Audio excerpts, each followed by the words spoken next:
Hey guys, this is Nick with Phone Arena and you're watching our video review of the BlackBerry Bolt 9790. We're looking at a device tailored for business users, but those who simply like the comfort of physical keyboards, such as people who send lots of texts or emails, might like it as well. It runs on BlackBerry OS 7 and it is powered by a 1 GHz single-core processor. First of all, the Bolt 9790 looks and feels like a premium device thanks to its solid construction and the premium materials it is made out of. It fits nicely in the hand and as you can see, one can easily reach all its sides without much effort. We are also happy with the volume rocker and the convenience key located on its right side. They are well exposed and pushing them delivers a nice click. Locking the phone is done using this cleverly hidden button located on the phone's top side. The physical QWERTY keyboard is definitely among the better ones we have come across lately. Its keys are neither too soft nor too hard and their shape facilitates feeling them under your thumb. Even those who are not accustomed to the BlackBerry trademark form factor will find typing on it quite convenient. The BlackBerry Bolt 9790 has a 2.45-inch touchscreen display with 480 by 360 pixels of resolution, which results in a pixel density of 245 pixels per inch. That makes even small text legible and images look nice and crisp. Besides, the display is bright enough to be usable even in broad daylight, and its viewing angles are nothing to complain about. However, the display does not reproduce colors as accurately as one might want, as they lean towards the warm side.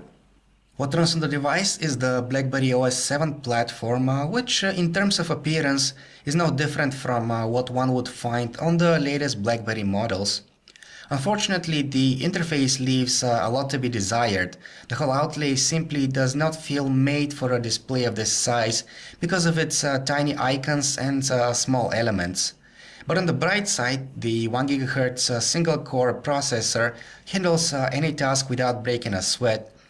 We did not experience the slightest hint of lag while navigating, and application execution was instant every time.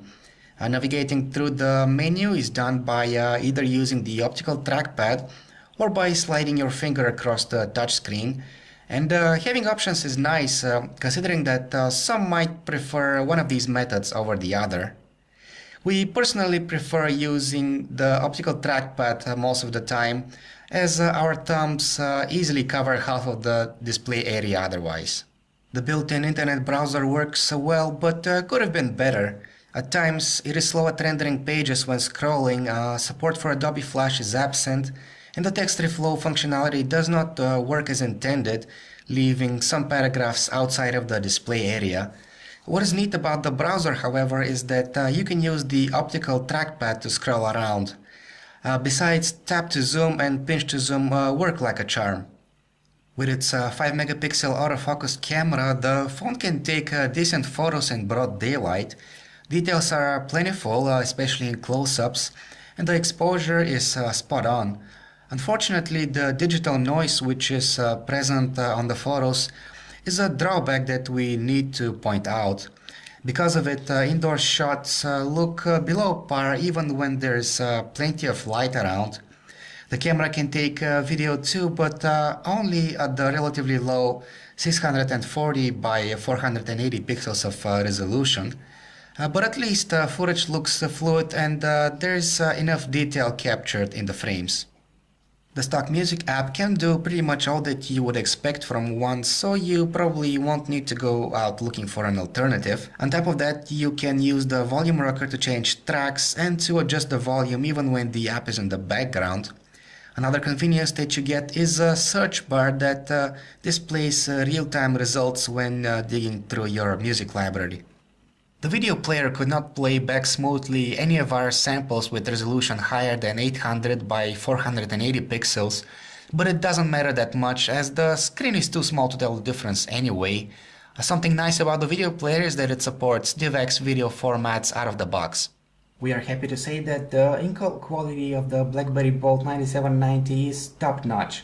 The earpiece easily reproduces clear and distinct voices, and they don't get distorted even when the volume is turned all the way up. The microphone is just as impressive as it captures clear natural voice tones, and additionally absolutely no static noise is present in either sides of the line. When it comes to battery life, one can expect getting a little over 5 hours of talk time out of the phone's battery, and that figure is somewhat disappointing since even simpler phones can last longer than that. The 17 days of standby time, on the other hand, are nothing to complain about. Overall, there is a lot to like about the BlackBerry Bold 9790. It is beautifully designed, it has a nice QWERTY keyboard, and it delivers outstanding in-call audio quality.